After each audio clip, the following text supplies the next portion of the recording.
Me gustaría empezar agradeciendo a Parcería que hoy tiene lugar aquí. Agradecer a la Fundación Municipal de Cultura de Belo Horizonte, de BH, a la Universidad de BH, al Consulado de Brasil, también al Instituto Ramon Llull, que se sumó a la propuesta, para poder hacer posible esta confluencia que tenemos hoy aquí. Creo que todos tenemos ese sentimiento en estos momentos que, aunque las voces digan lo contrario y la realidad diga lo contrario, la poesía tiene lugar en el mundo y tiene su importancia vital en el mundo, sobre todo para conseguir un mundo diferente al que tenemos, un mundo más armónico. Así que estamos muy contentos de celebrar hoy aquí la poesía y hacerlo en la poesía en portugués y hacerlo con una presencia tan numerosa de poetas brasileños, poetas que han llegado de Minas Gerais y que han llegado aquí a nuestra casa, de una calidad indiscutible y sobre todo de un accionar social también indiscutible. También estamos muy contentos de que esta reunión de poetas mineros consiga juntar a poetas catalanes y consiga esa confluencia entre estas dos lenguas, la lengua portuguesa i la llengua catalana, que tenen moltes coses en comú, tot i que són llengües diferents, i que no sempre poden conviure aquí a Casa Amèrica, Catalunya. Jo normalment explico que nosaltres intentem tenir 3 llengües oficials, el castellà, el català i el portuguès. El castellà és fàcil perquè la majoria de gent que nosaltres convidem és castellanoparlant. El portuguès ens és més difícil de portar-lo aquí, però avui ho estem aconseguint. I el català ens agrada també parlar-lo des d'aquí dalt. Així que estem molt contents d'aquesta confluència. Muy buenas tardes a todos, a todas, a todes. Saludo en primer lugar a Isadora Fernández, gran responsable por dar el impulso a este proyecto que estamos hoy aquí juntos. A Marta Nin, directora general de Casa América Cataluña, mi amiga personal y gran amiga de Brasil, por todo el apoyo que siempre nos brinda, al señor Joan de Sola de la Fundación Ramon Llull, a todos los poetas, las poetas, mineros, mineras, al público, a las poetas, poetas catalanes. Desde el Consulado de Brasil es una verdadera alegría participar de un evento dedicado a la poesía. Ustedes sabrán, pero es mi deber recordarles que aquí vivió y trabajó en el Consulado de Brasil uno de los poetas brasileños más importantes de nuestra historia, João Cabral de Melo Neto. De hecho, vivió 2 veces en Barcelona, en fines de los años 40 y después en fines de los años 60. Trabó grandes amistades aquí con artistas como Joan Brossa y Miró, Antoni Tapis. Vivió también después en Madrid, en Sevilla, así que la presencia de España y más que nada de Cataluña en su obra y en su vida son muy importantes. Y hoy estamos aquí con poetas mineros que no son de Pernambuco, de la provincia de donde era João Cabral, pero que sí son de una comunidad, de una provincia muy conocida en Brasil por su riqueza cultural. Para nosotros, de hecho, es un orgullo poder presentar a poetas mineros y mineras aquí. Es una provincia conocida y valorada por todo lo que produce en las artes, en el cine, en la danza, en el teatro, en la música. Estoy muy segura que vamos todos a aprovechar muchísimo de la presencia de los poetas y de las poetas mineras. Desejo um excelente evento para todos nós e passo a palavra para o diretor da área de literatura do Instituto Ramon Llull, Joan de Sola. Bona tarda, boas tardes. Jo m'he deixat el paper i hauré de llegir una mica un text en un mòbil. Espero que m'ho disculpeu. Estamos muito satisfeitos com este convite.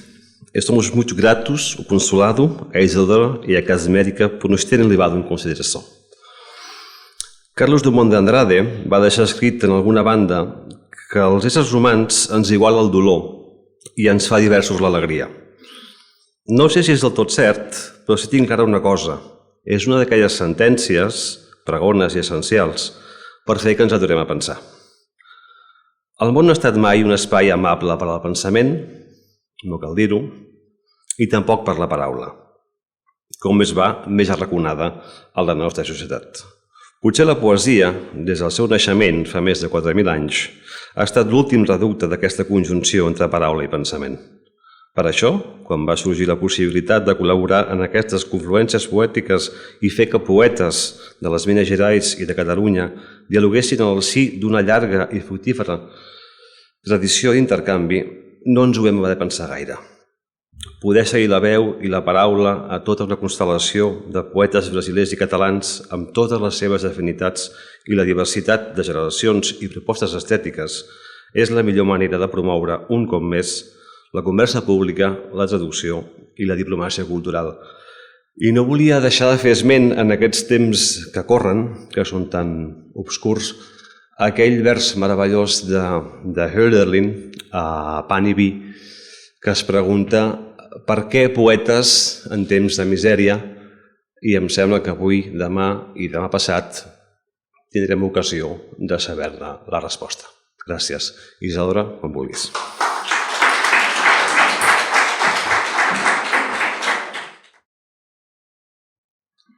Buenas noches. Muchas gracias a todos por venir. Intentaré ler despacio, porque não hablo bem. Em verdade, não hablo. Este proyecto ha nacido del deseo de enseñar al mundo la poesía hecha en el estado de Minas Gerais, Brasil. Sin embargo, quando pensamos em hacerlo em Barcelona, descobrimos e nos comovió la poesía que se hace aquí.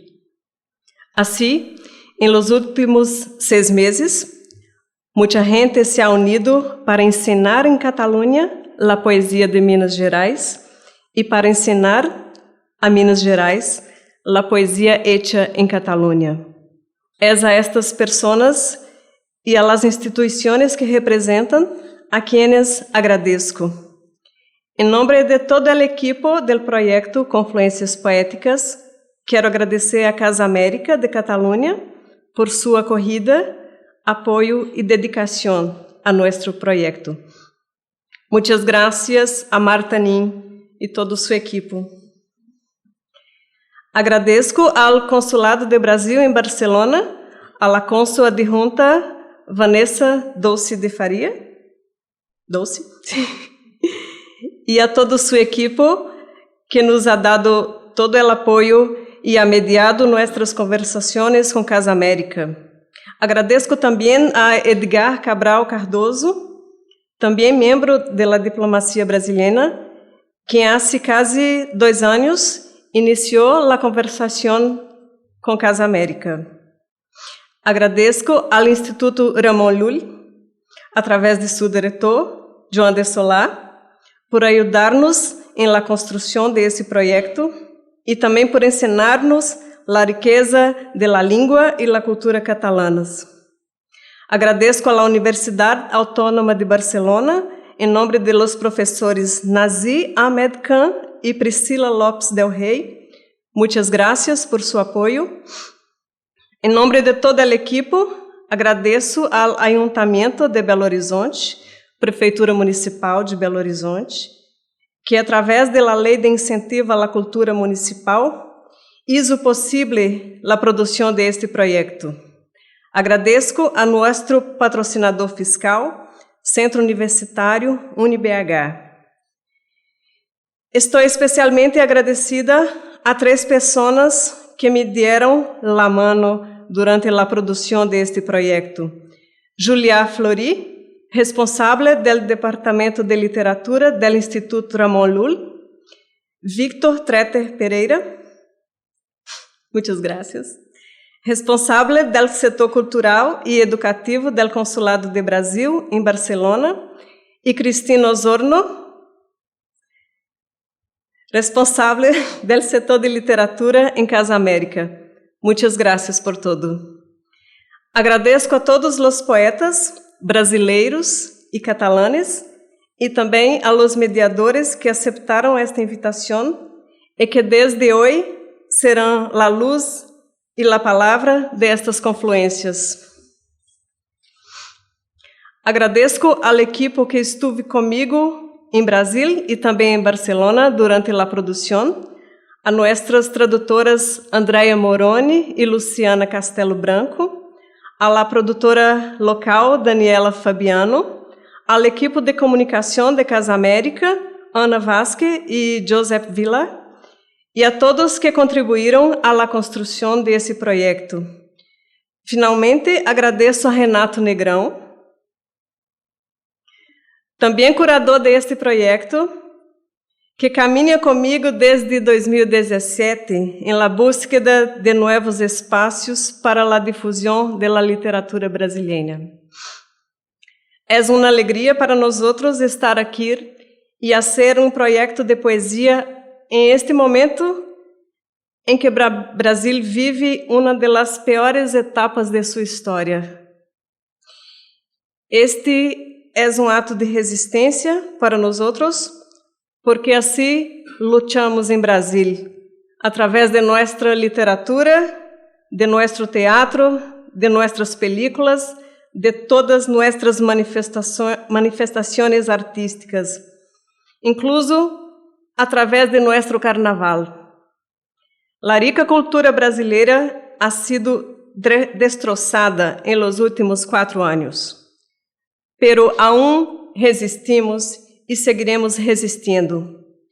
Não me queda muito tempo para dizer todo lo que quisiera decir, pero dejo la palabra a los poetas, estas mulheres e homens que sem dúvida hablarão melhor que eu através de sua poesia.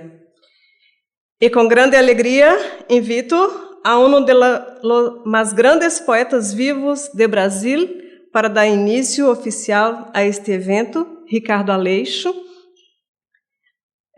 Bem-vindos, Ricardo Aleixo e Ana Guitar. Muitas graças.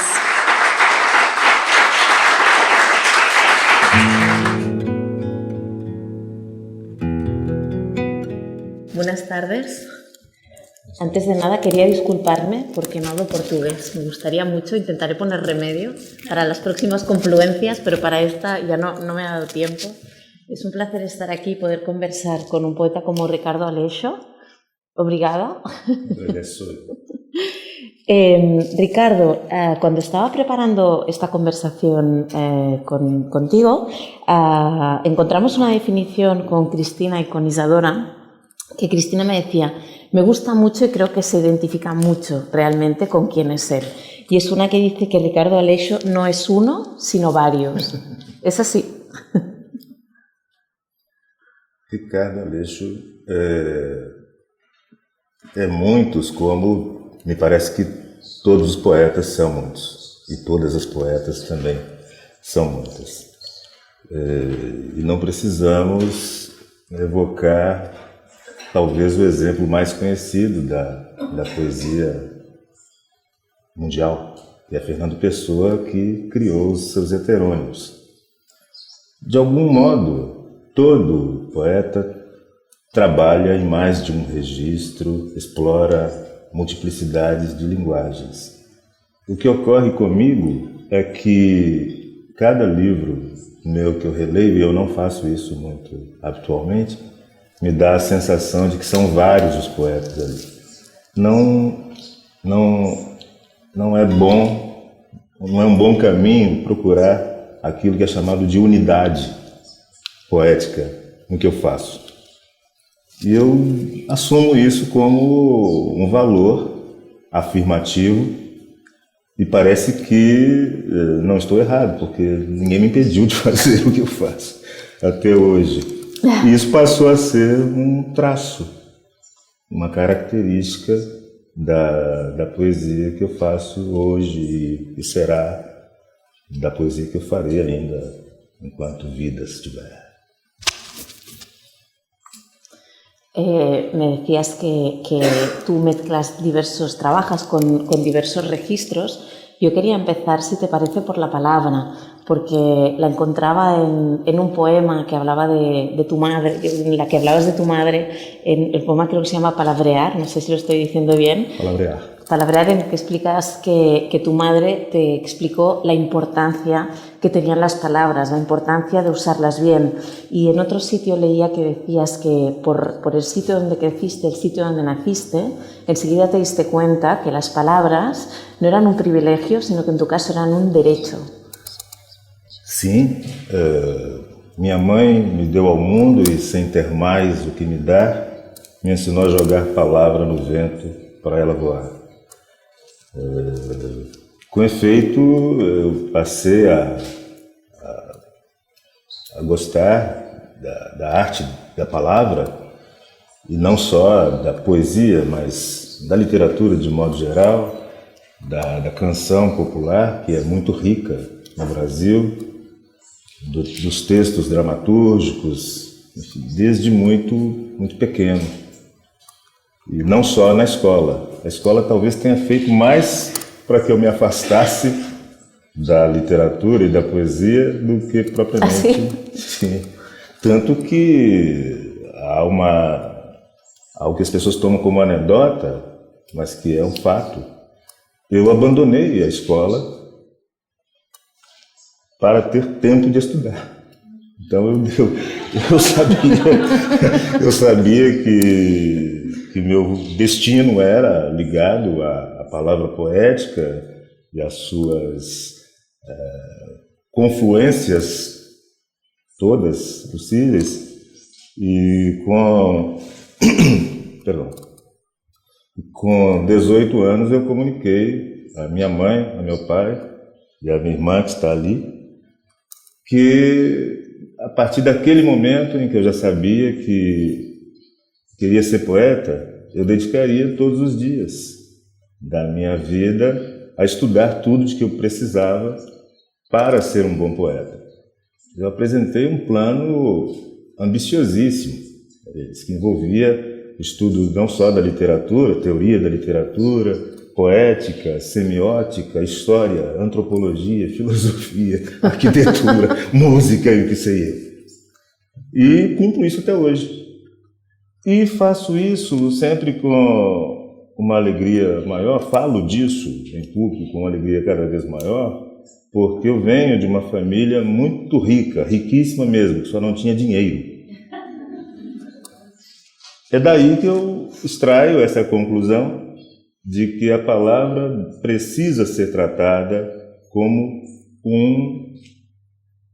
um bem inalienável, como a água, como a luz do sol, como a habitação, como as florestas preservadas, em síntese, como um direito humano básico. A palavra deve pertencer, ela não pertence aos poetas, ela não pertence aos editores, ela não pertence aos professores de literatura, ela não pertence, principalmente não deve pertencer aos políticos, que são aqueles que se dão o direito de se apropriar da palavra pública. A poesia é uma forma de chamar atenção para isso. Nós, poetas, não somos donos da palavra e muitas vezes nos dizem que falamos aquilo que as pessoas gostariam de falar e não podem, não conseguem, não sabem o que podem falar. É assim que eu vejo. Tú has dicho algunas veces que la poesía es libertad. Poesia é liberdade. Há quem diga que poesia é uma forma de lutar por liberdade, de denunciar a falta de liberdade, e é, sim. Mas é liberdade, e o poeta brasileiro Paulo Leminski, a definição que ele dá de poesia é a liberdade da minha linguagem. Quando nós falamos tanto de língua, e falar de língua é falar de fronteiras, talvez a mais abominável invenção do ser humano tenha sido a ideia de fronteira. Então, o que é que elimina, ou pelo menos relativiza, essa violência que é a fronteira? A língua, os vários modos como a língua é falada, é escrita, cantada, e a linguagem, que é o que requalifica a língua. A língua, se não for pela ação dos e das poetas, a língua se fossiliza, a língua se cristaliza. É a poesia e são os poetas que vão fazer com que a língua se transforme em linguagem e que possa, desde que lançada no ar, desde que projetada por meio da palavra, do livro, da revista, do cinema, do rádio, de todos os meios possíveis, que ela seja reapropriada pelas pessoas que são as verdadeiras donas da palavra y del derecho a la vida. De hecho, una de las cosas que creo que te has propuesto como poeta, precisamente, es que personas a las que en principio nunca se ha hecho dueñas de las palabras, también puedan poseerlas, ¿no? Que realmente las palabras lleguen a, no sé si decirlo así, pero a clases sociales más bajas, a gente más pobre, pobre en dinero. Sim. No Brasil, as desigualdades sociais que foram mencionadas, elas são estruturais. A formação cultural, política, histórica brasileira parte desse pressuposto de que todos os bens, os econômicos, os bens materiais todos, os bens culturais, os artísticos, eles devem pertencer a uma única classe, que nem se interessa por eles. O que é paradoxal é que essa classe que é privilegiada em todos os níveis, ela não se interessa por literatura, ela não se interessa por teatro, por cinema e por nenhuma arte. Mas é importante que ela se sinta dona de tudo. E como ela é dona, por exemplo, dos bancos, ela pode colocar até mesmo as instituições culturais ligadas aos bancos para fazer proselitismo em torno dessa marca que eu chamaria de identitária da elite brasileira, que é a soberba, que é a arrogância de fazer coisas que não lhes interessam, mas elas têm o direito de fazer, de produzir e o direito de excluir, de definir quem é que tem direito de acesso àqueles bens. Então, são vários níveis de perversidade. A destruição da escola pública, do direito ao acesso gratuito e universal, a todas as pessoas, a destruição dos espaços culturais, tudo isso que o mundo inteiro hoje acompanha e vê acontecer no Brasil, isso é um projeto, isso não é algo que... Eu me permito até discordar da minha querida amiga Isadora Fernandes. Eu penso que de 4 anos para cá a gente tem assistido uma destruição mais visível, mas há sinais muito nítidos disso ao longo da história, de como nós vivemos uma situação de vulnerabilidade em termos da arte e da cultura, que é reencenada continuamente. E isso, obviamente, mostra o quanto as elites temem essa difusão da arte, da cultura, da educação, do acesso à ciência. Então, a gente vê sempre apontado como uma grande surpresa um jovem ou uma jovem que sai de uma favela ou do sertão de Pernambuco ou de Minas Gerais e passa em primeiro lugar entra em primeiro lugar na Universidade de Medicina ou de Física.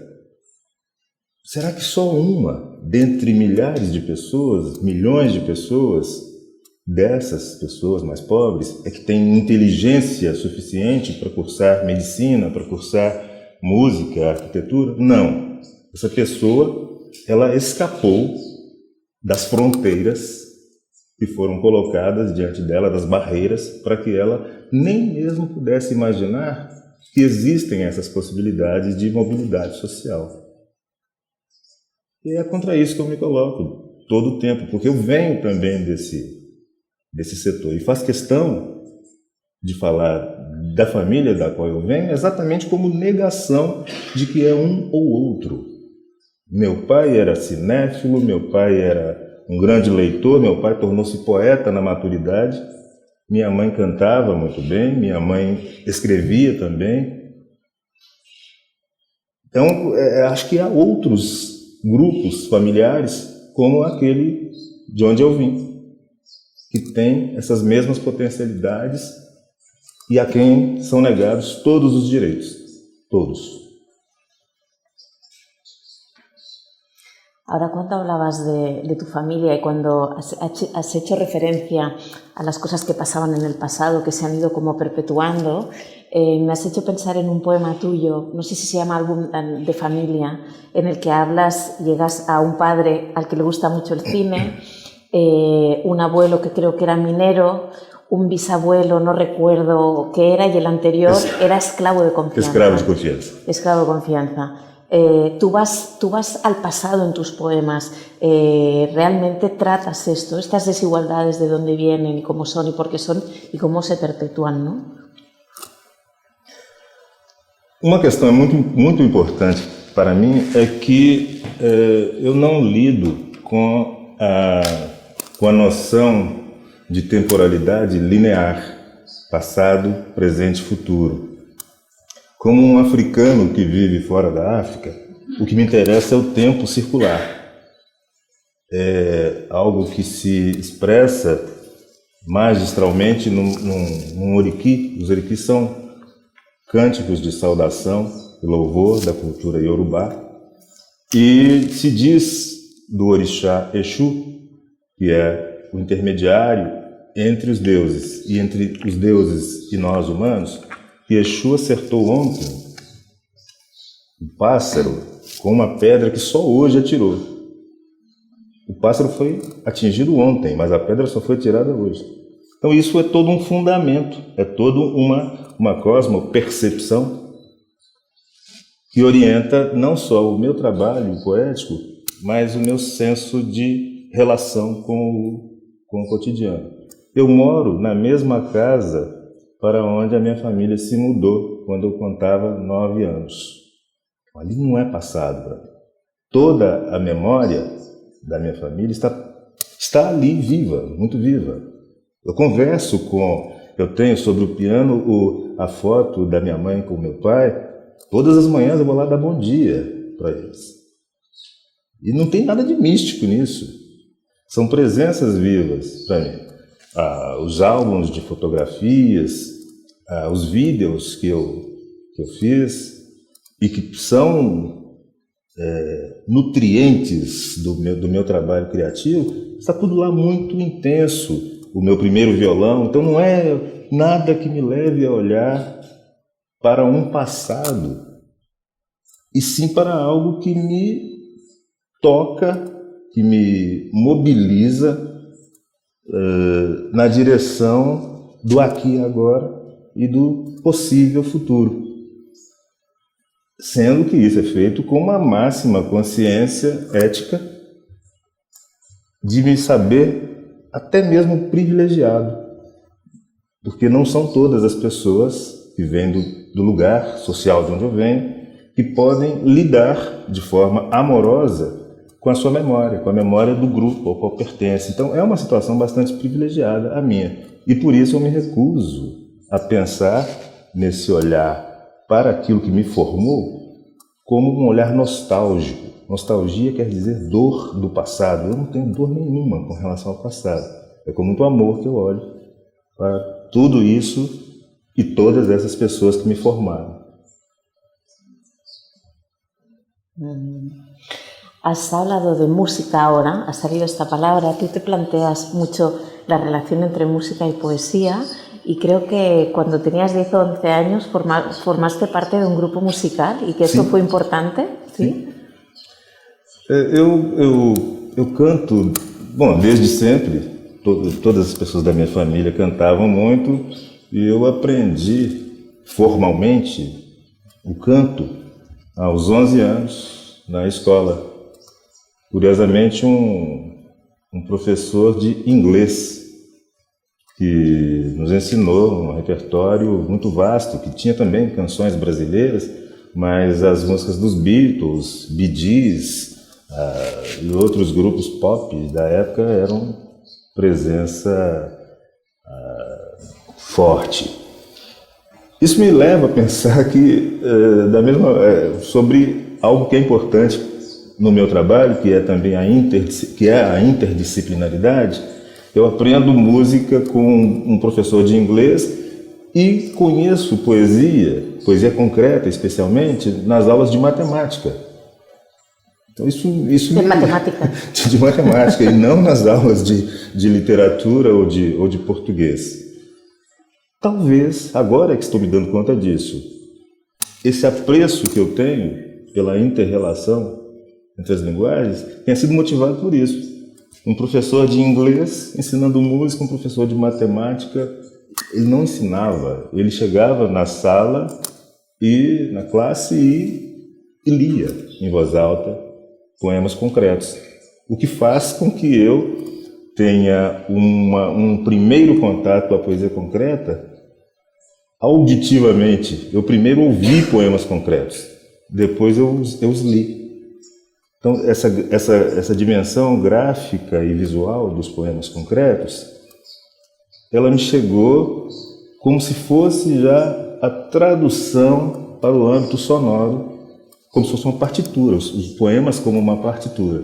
Então, isso para responder a sua pergunta de um outro modo, porque tem essa relação com a canção muito forte, eu toco o violão, eu canto, eu componho, e tem essa relação que a partir da poesia concreta me abriu a percepção para a música contemporânea de concerto, por exemplo, para a música eletroacústica, para a música concreta, para a música eletrônica de concerto. E tudo isso a partir dessa possibilidade de conhecer os poemas concretos. Y a ti que te interesa mucho la oralidad, creo que también debemos agradecerlo al fútbol un poco. É menos do que eu gostaria de ter jogado, porque o dramaturgo Nelson Rodrigues, ele dizia que o futebol pode ser de uma complexidade, a mais reles pelada pode ser de uma complexidade shakespeariana. E foi o que ocorreu comigo. Eu jogava futebol mais do que fazia qualquer outra coisa. Eu ainda não me interessava por poesia.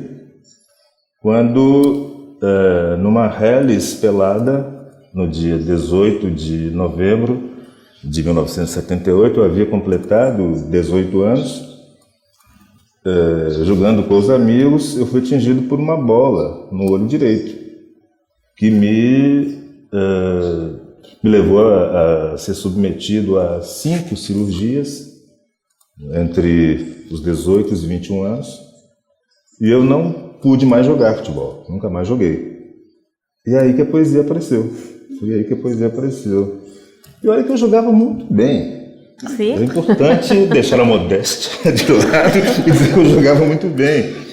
E me agrada pensar que a poesia, por mais que ela me alimente, me agrade, e não só a minha, estou falando toda a poesia do mundo, né? Eu sinto falta na poesia daquilo que existia e existe no futebol, que é essa indissociabilidade entre a noção de jogo, ali o lugar da competência técnica, do talento e o impulso para a vitória. Isso não existe na poesia. Poetas me desagradam um bocado, a maioria, porque tem um apreço grande pela via negativa, olhar o mundo pela via negativa, como se o mundo não fosse também algo passível de ser celebrado. Estou falando aqui só em termos de comparação, futebol, poesia. Eu tiver que escolher onde é que está concentrada a paixão humana pelo fazer, pela alegria, é no esporte, e especialmente no futebol. Não é à toa que nós, no Brasil, gostamos tanto de festejar o fato de termos o futebol arte, né? A ideia de futebol arte surge no Brasil e se expande para o mundo. E ao contrário do que pensávamos quando se deu essa mercantilização do futebol, ele não acabou com o futebol arte, não acabou com os talentos. Neste exato momento, em qualquer favela, em qualquer lugar pobre do Brasil, há meninos e meninas também aprendendo a driblar, a trocar passes, a fazer lançamentos a longa distância. Tudo isso que a poesia anda devendo a gente. ¿Pero tú quieres celebrar el mundo con tu poesía? ¿Perdón? ¿Tú quieres celebrar? Me hablabas de que el fútbol de alguna forma es una celebración del mundo también y que esto a la poesía le falta. No sé si es una ambición tuya con tu poesía celebrar el mundo. O mundo, o que me parece mais interessante com essa palavra mundo, é o fato de que ela quer dizer limpo. Nós nos esquecemos sempre que o oposto, a palavra oposta a mundo é imundo. O que ajuda a pensar nessa transposição, nessa transformação da língua em linguagem.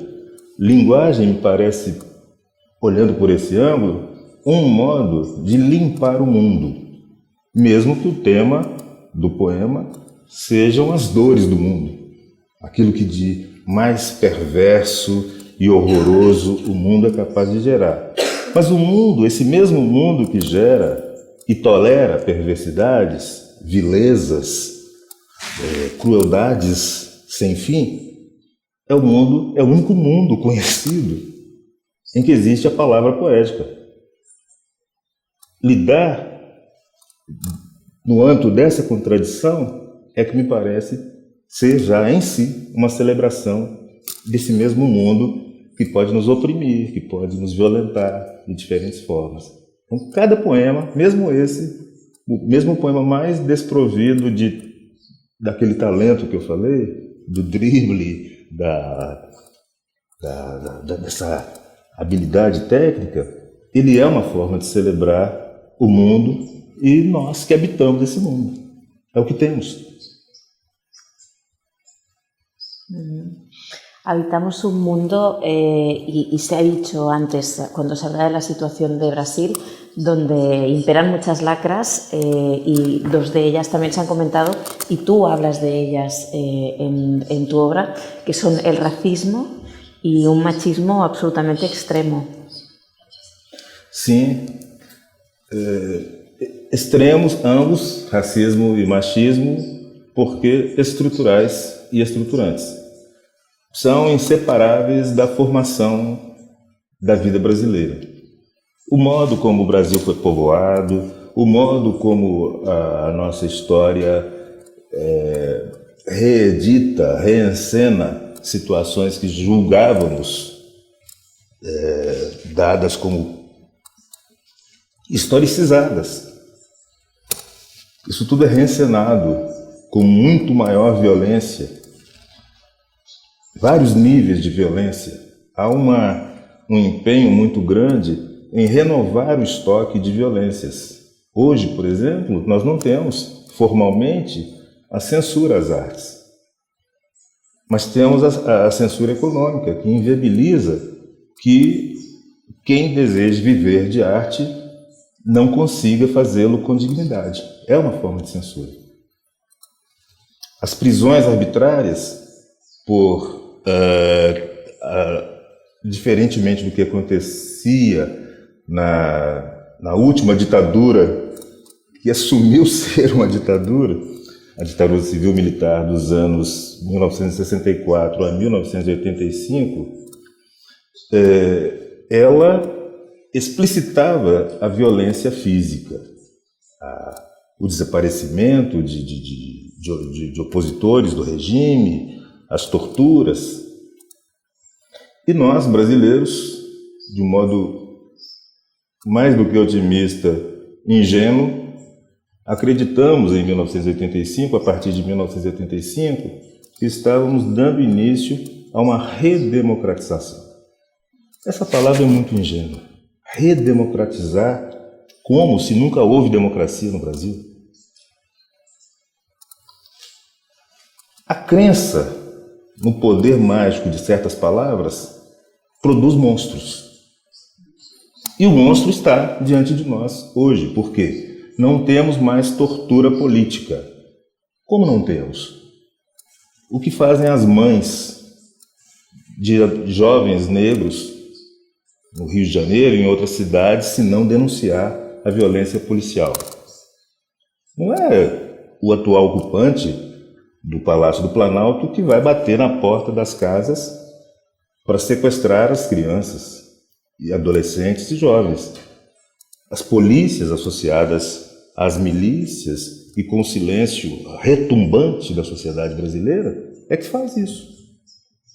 Então nós temos hoje graus de violência muito maiores até do que no período das ditaduras, entendidas como tal, e um silêncio conivente da maior parte da população, porque a violência mais extrema se volta contra setores que são aqueles que já não têm mesmo acesso a outros direitos. Então, quando se fala que morreram 10 jovens numa periferia, isso não comove ninguém.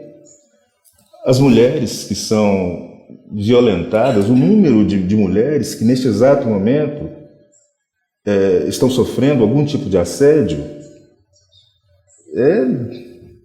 é terrível. E isso não nos mobiliza para nenhum tipo de luta coletiva. O pior do Brasil hoje é a perda da capacidade de gerar sonhos coletivos. A ideia de sonho no Brasil ficou restrita ao sonho da casa própria, ao sonho do carro zero, ao sonho da viagem à Catalunha. Quem dera, né? Não, a Catalunha também não interessa para a mentalidade média brasileira. É muito triste tudo isso, mas acho que neste exato momento também existem pessoas com esse mesmo tipo de conversa que estamos tendo aqui, pensando em saídas possíveis, pensando na importância de poder estar aqui agora, e várias outras pessoas que têm prestígio e são ouvidas estão falando disso, para poder reatar os pontos de uma solidariedade internacional com relação ao papel do Brasil. O Brasil não é dono da Amazônia, o Brasil não é dono das riquezas naturais, o Brasil não é dono de tudo de bom que pode ocorrer com o mundo. O Brasil não tem, portanto, o direito de destruir nem o mundo enquanto coisa concreta, nem os nossos sonhos.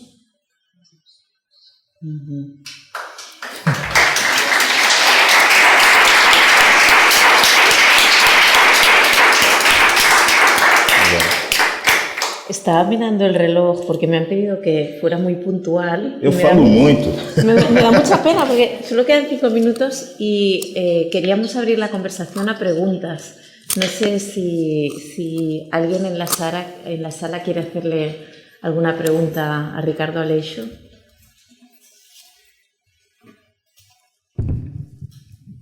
¿Micro?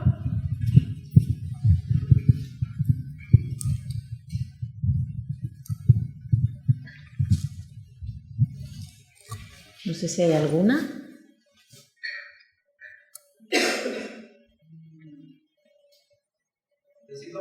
Si no... Um poema. Será que alguém me traz então um livro? Porque eu não quero fazer feio. Sí.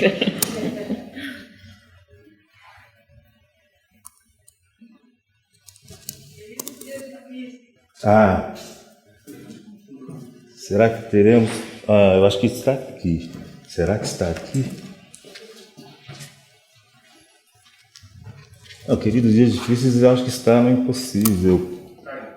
É aqui? Então me diz a página, Léo. Não diz só que está aqui, não. Eu preciso da página.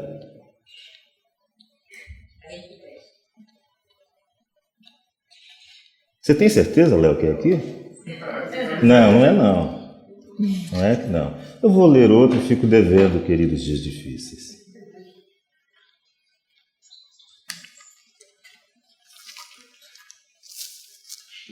Sobre escrever. Escrever porque esta é, sem sombra de dúvida, a melhor hora para escrever.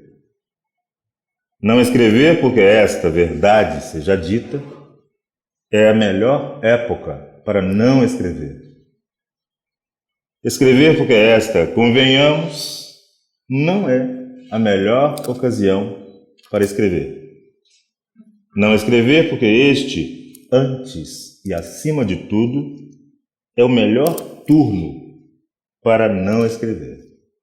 Escrever porque este, só um cego não vê, é o melhor tempo para escrever. Não escrever porque este, apesar dos pesares, é o melhor mês para não escrever. Escrever porque esta, até segunda ordem, não é a melhor noite para escrever. Não escrever porque este, em última instância, não é o melhor século para não escrever.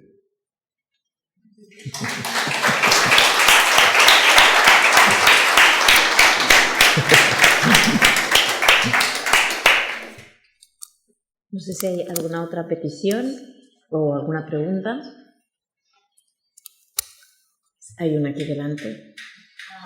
Ahora llega el micrófono. Ahora arriba de saída. Olá, eu não sei se entendi bem, mas você falou que a poesia tem uma tendência a falar sério, a falar triste, e você acha que tem que falar mais sorriso, mais alegria, que a poesia tem que ser mais alegria que tristeza? Não. Não. Eu penso que eu concordo com um poeta do qual eu continuo admirador desse poeta, apesar das posições políticas que ele assumiu até a sua morte, que é Ferreira Goulart, que eu respeitarei sempre como um grande poeta. E no tempo em que ele era um grande poeta à esquerda, ele disse algo que me interessa muito pensar ainda hoje. Mesmo o poema mais denso, escrito sobre a situação mais terrível, social, política, ele precisa ser feito com alegria, porque não é a toda a gente que cabe fazer poemas, não é toda a gente que se interessa pela possibilidade de fazer poemas, não é toda a gente que se vê no direito de fazer poemas. Portanto, isso é da esfera da alegria. Aí já falo com as minhas palavras. Poder ter uma ideia para um poema, poder pensar que pessoas inteligentíssimas e sensibilíssimas numa noite catalã vão ouvir poemas que eu fiz e que partem de situações tristes, de eventos por vezes dramáticos, trágicos, isso me alegra, porque eu penso, talvez um tanto romanticamente, na poesia como uma espécie de pão a ser compartido, né? Companheiros, aqueles com quem se comparte o pão. É o que estamos fazendo aqui, compartilhando o pão da palavra. É por aí que eu vejo.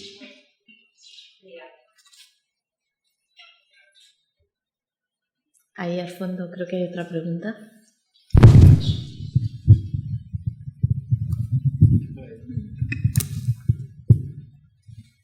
Olá. Olá.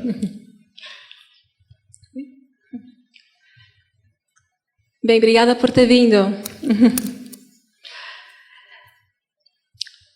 Você fazia esse comentário sobre o contexto social que a gente está no Brasil, toda a violência que ocorre no Brasil, nas favelas, como uma parte da população é invisibilizada e toda a violência que ocorre com essa população é invisibilizada.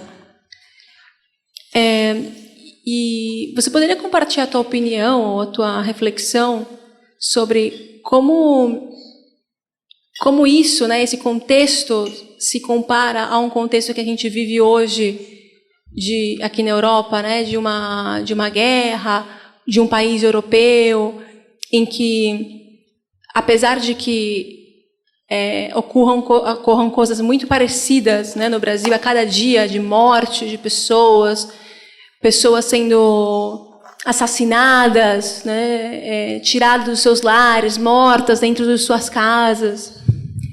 Isso não comove no Brasil.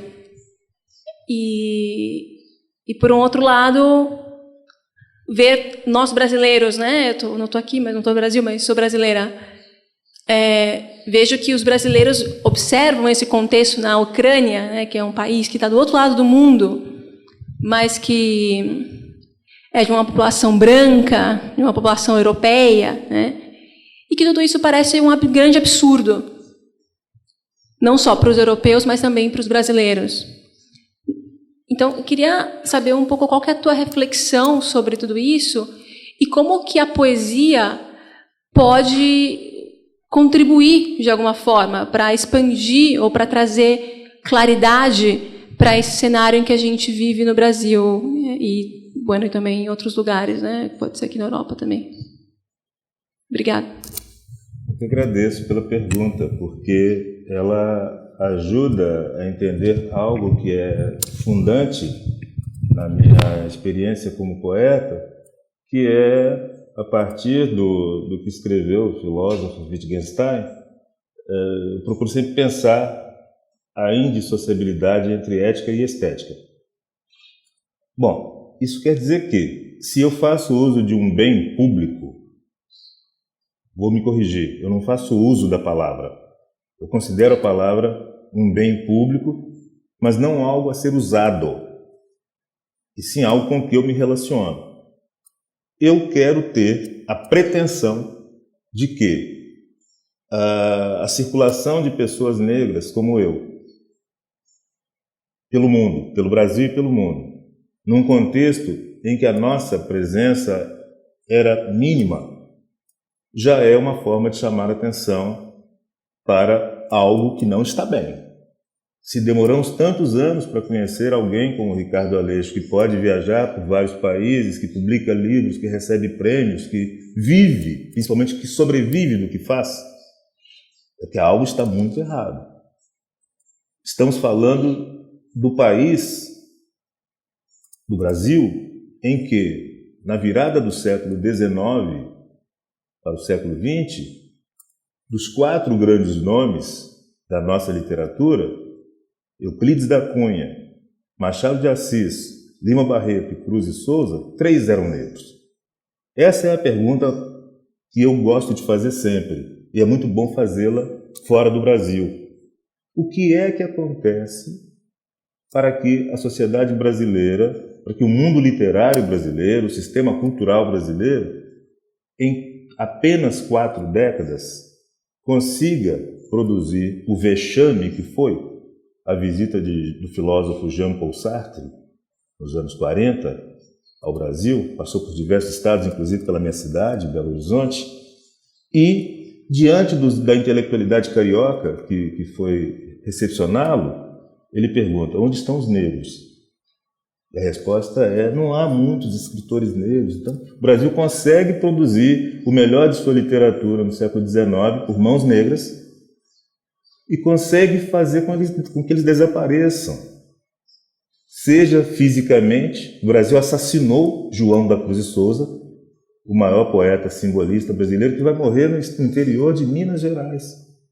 E o corpo dele é levado para ser enterrado no Rio de Janeiro num carro de carga, num trem de carga. Essa é a grande imagem terrível da poesia brasileira. Essa imagem vai nos assombrar para sempre.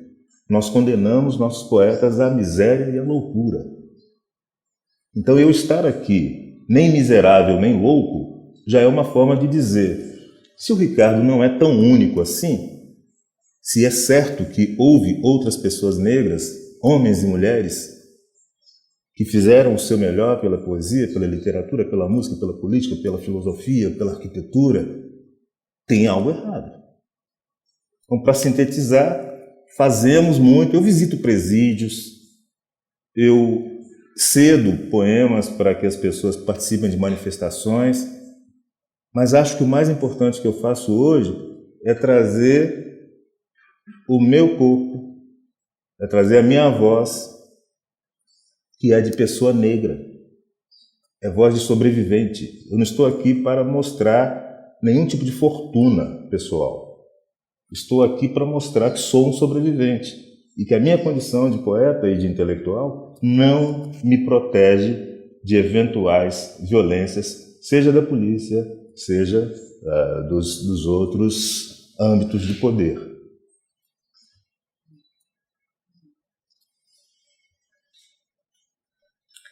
No tenemos tiempo para más preguntas, ya me están haciendo bastantes signos desde el final de la sala.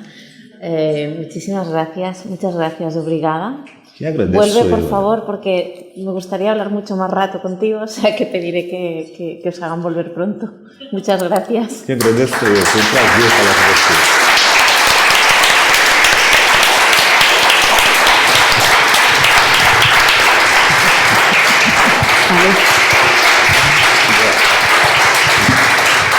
Muchísimas gracias, Ana, Ricardo.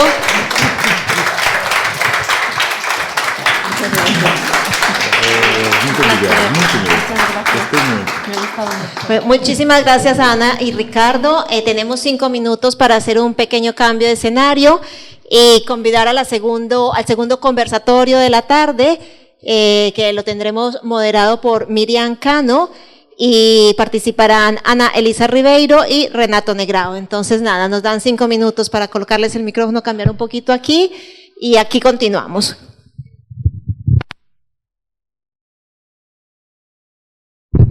En este intervalo, Daniela os va a regalar el libro, el cuadernillo conmemorativo de este encuentro, con algunos poemas de todos los poetas participantes, tanto los de esta orilla, los poetas catalanes y también los brasileños. En la parte de atrás, entonces, lo pueden reclamar quien quiera llevarlo.